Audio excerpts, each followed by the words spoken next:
जेव्हा जेव्हा तुम्हाला पैशाची कमी पडते तेव्हा तुम्ही मागासवर्गीयांच्या बजेटमधूनच पैसे काढता. हा आमचा अनुभव आहे अजित पवारांबरोबर. जेव्हा जेव्हा कट लावायचा असतो, कट ज्याला म्हणतात, तो कट फक्त तुम्ही आदिवासी, मागासवर्गीय, ओबीसी यांच्याच बजेटला लावता. गरीब आहेत बिचारे, काय करणार आहेत, प्रतिनिधित्वही नाही आहे, कोणी हिंमतवान नेते पण नाही आहेत, मग लावायचं त्यांना कट. अहो अजून मी तुम्हाला सांगतो, तुमच्या एवढ्या योजना आहेत ना, शिक्षणाच्या शिष्यवृत्त्या ज्या तुम्ही बहुजन समाजाच्या अडवून ठेवल्यात त्या द्या ना. लोक शिक्षण सोडतायत, कोणी हमाली करायला निघतंय, कोणी काय करायला निघतंय, कोणी चहाचा स्टॉल टाकतंय. PhD करणाऱ्या विद्यार्थ्यांची ही परिस्थिती आहे. तुम्हाला बहुजन समाजाला शिक्षणात बाहेर फेकून द्यायचं आहे. स्वावलंबी होऊ इच्छित असलेला बहुजन समाजाला परावलंबी करायचं आणि मग ह्या असल्या योजना आणायचा की तुम्ही आमच्यावर अवलंबून राहा. आणि योजना बंद झाल्या की काय करायचं, भीक मागायची. शिक्षणाचे रस्ते बंद करणं हे सर्वात मोठं पाप आहे आणि हे पाप हे सरकार करत आहे. सर, वित्त विभागाने देखील चिंता व्यक्त केली लाडका भाऊ लाडकी योजनेसंदर्भात. यावर देखील अनेक योजना असं आहे की कोणी अनाऊन्स केली, अजित पवारांनी ना. बजेट कोण बनवतं, अजित पवार ना. मग तेव्हा त्यांना कळलं नाही की बजेटरी प्रॉब्लेम येणार. आता बाहेर बोलून काय फायदा आहे की जमिनी विकून पैसे देऊ का. बजेट तुम्ही आणलं आहे ना, आता जमिनी विका नाही तर काही विका, आम्हाला काय करायचं आहे, तुमचं सरकार आहे, तुम्ही बघा. कारण का कॅगने सांगितलं आहे की हे तुमचे सगळे बजेट हे वास्तववादी नाहीत. कॅग म्हणजे आमचं नाही आहे. Comptroller and auditor general of India हे भारताची स्वायत्त संस्था आहे जी तुमच्या आर्थिक परिस्थितीविषयी भाष्य करते. आणि त्यांनी चिंता व्यक्त केली आहे की महाराष्ट्राची आर्थिक परिस्थिती अतिशय वाईट आहे. सर, यावरूनच आता राज ठाकरे देखील आता महिलांबद्दल 250 दाव्याबद्दल लढवणार. लाडकी बहीण लाडकी भाऊ एकत्र आले असेल तर पक्ष फुटला नसता. अप्रत्यक्षरित्या त्यांनी शरद पवार असतील, सुप्रिया सुळे देखील. अहो लाडके भाऊ आणि लाडका भाऊ एकत्र राहिले असते तर ते झालं नसतं ना. आधी स्वतःच्या घरात बघा काय चालू आहे, मग दुसऱ्याच्या घरात डोकवा ना. स्वतःचं घर सांभाळा ना, दुसऱ्याच्या घरात कशाला बघता जाऊन. बिनशर्त पाठिंबा दिला होता युतीला. ते बिनशर्ट होता, बिनशर्त नव्हता, बिनशर्ट होता. हा तुम्हाला ते कलाकार आहे ते माहीत नाही का. ते चांगले व्यंगचित्रकार आहेत माहीत आहे ना. त्यांच्यातला कलाकार जिवंत आहे की नाही. आता आजच्या युगातला सर्वात मोठा कलाकार कोण आहे, मागच्या 50 वर्षातला अमिताभ बच्चन. अमिताभचा सिलसिलामधला रोल कसा आहे, वेगळाच आहे. अमिताभचा दिवाणमधला रोल कसा आहे, वेगळाच आहे. अमिताभचा शोलेमधला रोल कसा आहे, वेगळाच आहे. अमिताभ कसा विविध भूमिका करतो आणि त्या यशस्वीपणाने पार करतो, म्हणून तो ज्येष्ठ श्रेष्ठ कलाकार मानला जातो भारतीय चित्रपट सृष्टीमध्ये. तसं त्यांचं आहे. हे दर महिन्याने एक भूमिका करतात, पटकथाही लिहितात आणि अभिनयही करतात. ज्येष्ठ पटकथाकार आणि अभिनय सम्राट आहेत ते. त्यामुळे त्यांच्याबद्दल काय बोलायचं आपण. आता नवीन अभिनयात ते आलेत, मी अकेलाही लढूंगा. आता पिक्चर काढतील मी अकेलाही लढूंगा आणि त्याच्यावर मग सुरू करतील. सर, काल पाहणी केली होती रेतीबंदरवरती. या ठिकाणी मोठ्या प्रमाणात वाळू उपसा होतो, त्यामुळे मोठा धोका देखील निर्माण होतो. असं आहे की आपण सगळं वाऱ्यावर सोडलं आहे. ज्या पद्धतीने तिथे खाडीमध्ये जिलेटिन लावून स्फोट केले जात आहेत, हे बघा. सतर्क समाज हा समाज जीवनामध्ये खूप महत्त्वाचा असतो. या सतर्क असलेल्या समाजाने मला फोन करून सांगितलं, साहेब खाडीमध्ये बॉम्बस्फोट होत आहेत. आता मला हे कळलं नाही बॉम्बस्फोट काय होत आहेत. मी आतमध्ये शिरलो. आतमध्ये शिरल्यावर तिथल्या लोकांनी सांगितलं की काय कुठेतरी पुढे ना काहीतरी स्फोट होत आहेत. मग माहितीगारांना विचारलं तर त्यांनी सांगितलं, साहेब जिलेटिनच्या काड्या लावून किनाऱ्याला स्फोट केले जातात, जेणे वाळू मोकळी होते आणि सक्शन पंप लावून ती वाळू ओढली जाते. आता बघायला गेलो तर तिथे बांध आहे आणि त्याच्याजवळ ते लावत आहेत. म्हणजे ते पूर्ण जो स्ट्राटा असतो, जो बेस असतो जमिनीचा, तो हलणार. तो जर बांध कोसळला तर अख्ख्या खाडी गावामध्ये खाडीचं पाणी जाणार आणि खाडीचा प्रवाह बदलला तर काय होऊ शकतं हे मी काही वेगळं सांगायला नको. पडली आहे कोणाला काय, लोकांची एवढी हिंमत की खारेगावच्या बांधाला लागून ते बॉम्बस्फोट करतायत जिलेटिनच्या कांड्या वापरून खुलेआम. मी सगळं दिलं आहे ड्रोनमधनं. 2 पडाव लावलेत, त्याच्यात माती खेचली जाते, ती माती त्या पडावात ओतली जाते आणि हे कोणीही दुसरं केलेलं नाही. हे मी स्वतः जाऊन तिथे हे केलं, कारण का जेव्हा मला हे दिसलं की हा खारेगाव आणि त्या परिसराला मोठा धोका आहे, ठाण्याला मोठा धोका आहे. जिथे जिथे नदीनी आणि नाल्यांनी आपले प्रवाह बदललेत तिथे तिथे शहरं उद्ध्वस्त झाली आहेत. उत्तराखंड हे उदाहरण आहे. नदींनीच प्रवाह बदलून टाकले, शहरं वाहून नेली. तहसीलदारांची अनेक वेळा कारवाई असते मध्ये जाऊ नये म्हणून त्यांनी रस्ता अच्छा, त्यांनी मी ते बाईट पण दिलं आहे बघा, ते तुम्हाला देईल दाफेल. मध्ये कुणी आतमध्ये जाऊ नये म्हणून 3 ठिकाणी त्यांनी चर मारलेत. गाड्या जाऊ नये पुढे, गाडी कोणाच्या गाडी जाऊ नये म्हणून. हे घ्या, या व्हिडिओ घ्या. तहसीलदाराची नेहमीच कारवाई असते का वाटतं? आता जाऊ द्यावं, सोडावं तहसीलदार आणि तहसीलदार, काय होत नाही. दिवसाला 5 लाख आणि 10 लाख कमवत असतील तर त्यांना कोण तहसीलदार तिथे हे जाईल? प्रश्न तो नाही. मला ते वाळू काढतात त्याच्याबद्दलही काय म्हणायचं नाही, पण पूर्ण शहराला धोका आहे.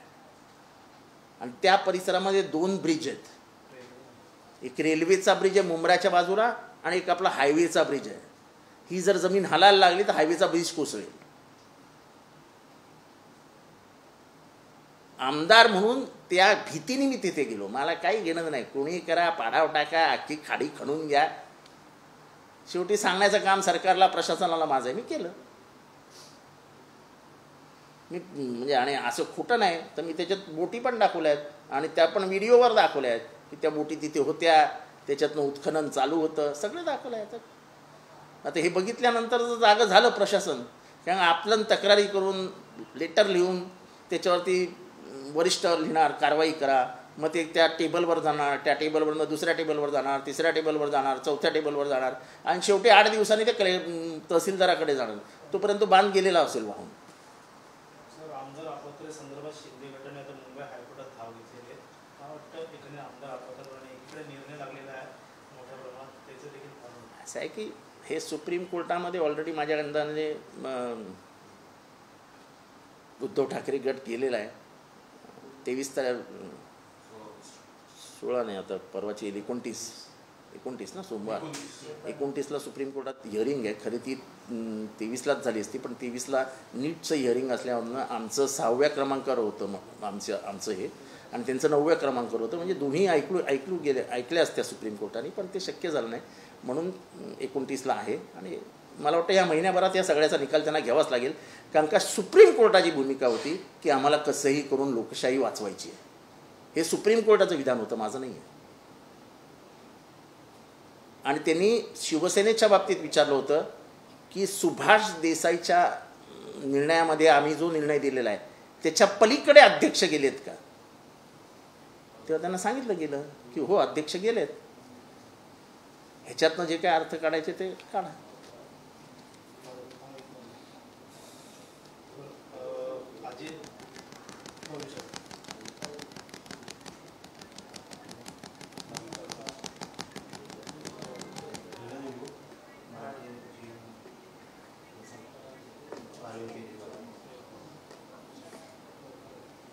अरे एवढे प्रश्न. सर, अजित दादा पवार तडकाफडकी अमित शहाना वेळ घेतात. त्यावरून आता कुठेतरी अजित पवार गटातली काही हालचाली सुरू झाल्यात. कारण अजित दादा पवारचे काही आमदार म्हणाले की शरद पवार सोबत एकत्र यायला पाहिजे. दुसरीकडे अमोल मेटकरी म्हणतात की भाजपचे मंत्री काही कामाचे नाही. मला एवढंच बोलायचं आहे की परवा सुप्रियाताई भाषण करत असताना म्हणाल्या की GST काउन्सिलच्या एकाही मीटिंगला अजित पवार उपस्थित राहिलेले नाहीत. हे त्यांना कुठनं समजलं तर हे केंद्रीय जे अटेंडन्स आहे त्याच्यावरनं समजलं. GST काउन्सिलच्या मीटिंगला जाणं हे अर्थमंत्र्यांना अतिशय इम्पॉर्टंट आहे, अतिशय महत्त्वाचं आहे, कारण का त्याच्यातनं निधी येत असतो. आपला तिथे निधी शिल्लक आहे GSTमधनं गेलेला, तो घेऊन यायचा असतो. त्याला तुम्हाला जायला वेळ नाही. दर 2 दिवसांनी तुम्ही दिल्लीला जाऊन कोणाला तरी भेटत असता. महाराष्ट्राचं अर्थकरण डबघाईला नेलं. आता तुम्ही मान्य करता की या योजना आणताना चुका झाल्या, पैसेच नाही आहेत. ठीक आहे, तुम्ही अमित शहांना भेटा, आमचं काही म्हणणं नाही, दररोज भेटा, पण निदान महाराष्ट्राच्या हितासाठी GST काउन्सिलमध्ये तर जाऊन बसा. ती तुमची प्राथमिक जबाबदारी आहे. दररोज सकाळी 6ला उठताना तर 5ला एक विमान मागवा बारामतीमध्ये आणि थेट ते दिल्लीला घेऊन जा आणि दुपारी 11पर्यंत परत या मुंबईत आणि मुंबईत कामाला लागा. पण GSTच्या काउन्सिलच्या हजेरी पट्ट्यावर सही तर करून या, त्याच्यात भाग तर घ्या. महाराष्ट्राला फंड तर मिळेल. अमित शहाकडे तुमचं राजकीय काम आहे, ते भलं होईल तुमचं, पण महाराष्ट्राचं हित साधून करा. महाराष्ट्राला पार बरबाद करून आपलं राजकीय हित साधू नका. असं मुस्लिम म्हणतात की 165 जागा ह्या महायुतीत येतील, मात्र आणखी काय गोष्टी आहेत की कधीतरी तुम्हाला सांगेल असं मुस्लिम अहो लवकर सांगा ना म्हणा. शक्यता आहे का तिसऱ्या आघाडीची शक्यता? अहो लवकर सांगा ना म्हणा. उशीर कशाला करताय? विशालगडावर जायला उशीर केला ठीक आहे, पण कमीत कमी इथे तर लवकर सांगा. पालकमंत्री आहेत, 6 दिवसानंतर गेले दंगलीच्या जागी. एवढे तर कार्यक्षम आहेत ते. शिखर बँक घोटाळ्याप्रकरणी 50 निषेध याचिका दाखल होणार आहे. नाही ते जाऊ दे, त्याच्यात मला काही इंटरेस्ट नाही.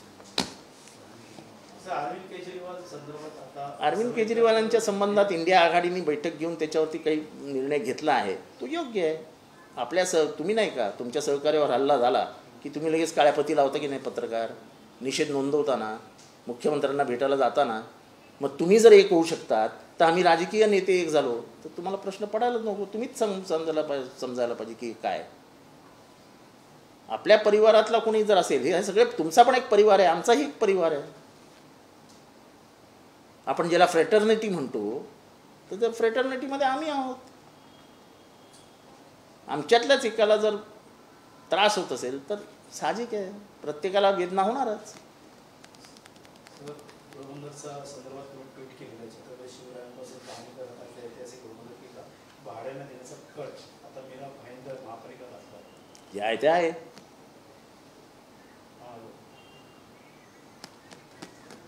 असं आहे की हेरिटेज वस्तू तुम्ही कशा काय देऊ शकता भाड्याने? उद्या रायगड भाड्याने द्याल. पर्यटन आहे म्हणून रायगड भाड्याने द्याल, त्याच्यात काय.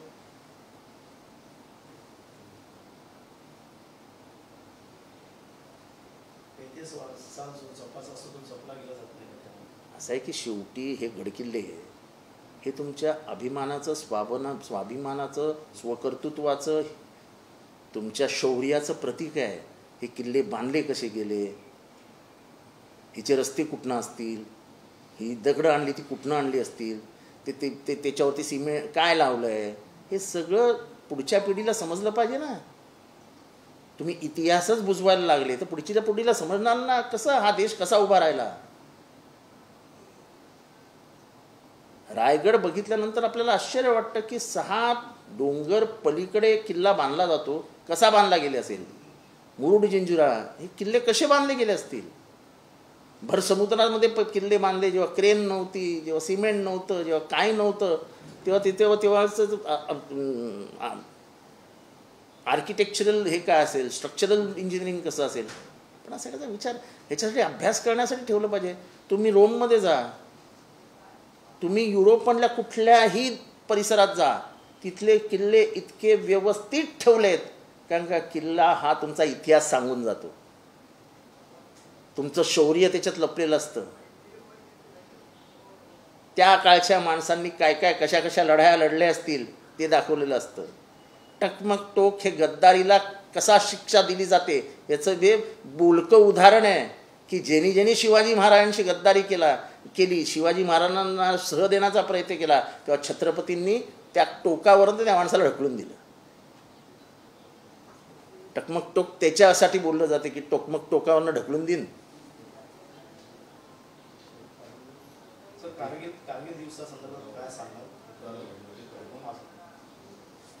असं आहे की कारगिल दिवस हा भारतीयच्या 71च्या युद्धानंतरचा सर्वात मोठा दिवस आहे. कारगिल हे एक उंचावरचं परिसर आहे आणि त्या उंचावरच्या परिसरावरनं पाकिस्तानने पहिल्यांदा हल्ला केला. आपले सैनिक तेवढे तयारीत नव्हते, पण नंतर आपल्या सैनिकांनी जे काही शौर्य दाखवलं, जी काही हिंमत दाखवली आणि सगळे तरुण कॅप्टन, लेफ्टनंट कॅप्टन असे सगळे होते. म्हणजे त्याच्यातलं एक नाव मला पटकन स्ट्राईक होतं ते म्हणजे सौरभ कालिया. आणि हे सगळी तरुण पोरं आपल्या श्रेष्ठ ज्येष्ठ जे अधिकारी होते त्यांच्या नेतृत्वाखाली गेले आणि आपल्या वरती असलेल्या पाकिस्तानी सैन्याला त्यांनी शह दिला. वरनं कधीही माणूस सोपं असतं, पण ते वेड्या वाकड्या वाटेने वरती गेले. त्याच्यात सर्वात मोठी मदत जर कोणी केली असेल तर वाईट वाटतं की ज्या राजीव गांधींना तुम्ही बदनाम केलं त्या बोफोर्स तोफेनेच सर्वात जास्त मदत केली. ते संपूर्ण युद्ध हे बोफोर्सच्या ताकदीवर लढलं गेलं. आपल्या सैनिकांचं शौर्य अतुलनीय. पण ह्याच्यातली अजून एक गोष्ट महत्त्वाची ती भारताला म्हणजे समजलीच पाहिजे. तिथे बक्करवाल नावाची एक जात आहे, जमात आहे, शेड्यूल ट्राईब आहे, आदिवासी समजा त्यांना. काश्मीर, जम्मू आणि लडाखमध्येही आहे. ह्यांचं काम काय आहे तर सकाळी उठून शेळ्या, मेंढ्या, छोट्या गाई वगैरे सगळे घेऊन वरती चरायला जायचं आणि मग संध्याकाळी सूर्यास्त होत असताना खाली उतरायचं. हे सगळे जात असताना त्यांना दिसलं की पाकिस्तानचे सैन्य काहीतरी खोदकाम करत आहे. ह्यांनी ही गोष्ट येऊन भारतीय सैन्याला सांगितली की ऊपर कुछ हो रहा है. आणि त्याच्यातनं आपल्याला अवगत झालं की वरती काहीतरी मुवमेंट होते. आणि त्याच्यानंतर आपल्या सैनिकांनी म्हणजे तयारी सुरू केली. आणि म्हणून आपण कारगिल वॉर जिंकू शकू. त्या बक्करवाल समिती ट्राईब आहे, समाज आहे, त्यांना विसरता कामा नये. भारतामधल्या विविध जाती धर्मांमधली एकता हीच भारताची ताकद आहे. आणि बक्करवालांनी केलेलं काम हे त्याचं उत्तम उदाहरण आहे. निवडणूक आले की काश्मीर फायरसारखे अनेक चित्रपट दाखवले जातात. मात्र इकडे गेल्या महिन्यापासून जम्मू काश्मीरमध्ये अनेक जे दहशतवादी हल्ले होतात, अनेक सैन्य मारले जातात. मात्र त्या संदर्भात मणिपूर असेल, बांगलादेश असेल, आपल्याला जिथे जिथे रक्तपात होतो तिथे ते आपल्याला काही पडलेलेच नाही ना. मणिपूरच्या बायकांना नागडं फिरवलं गेलं होतं. आपल्याला कुठे आहेत? आपल्याला काय पडली आहे? आदिवासी बायका आहेत, मणिपूरमध्ये राहतात, फिरू द्या नागड्या, काय फरक पडतो? आपल्या संवेदना वेदना मेल्या आहेत. आपण नको त्या विषयाकडे आकर्षित होतो आणि त्याच्यावरती राजकारण करतो. मणिपूरच्या वेदना अख्ख्या जगाला कळल्या पण आम्हाला नाही कळल्या. आमचं दुर्दैव आहे.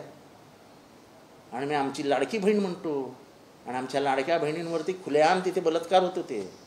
खुलेआम नागड्या त्यांना जाळल्या गेल्या, नग्न त्यांच्या वराती काढल्या गेल्या. कोणी बोलायला तयार नाही.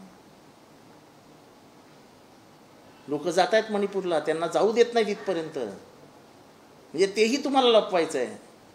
ठीक आहे.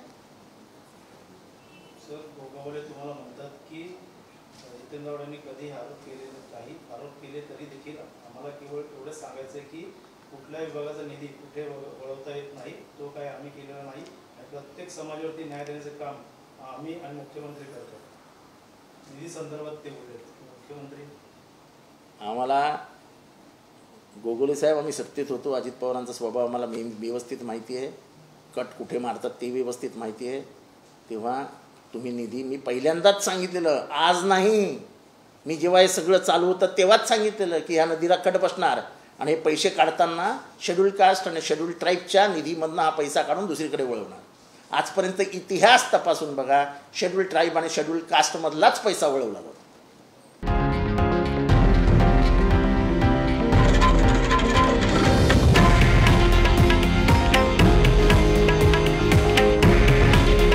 हे आहे देशातील नंबर 1 न्यूज नेटवर्क आणि आपण पाहत आहात TV9 मराठी.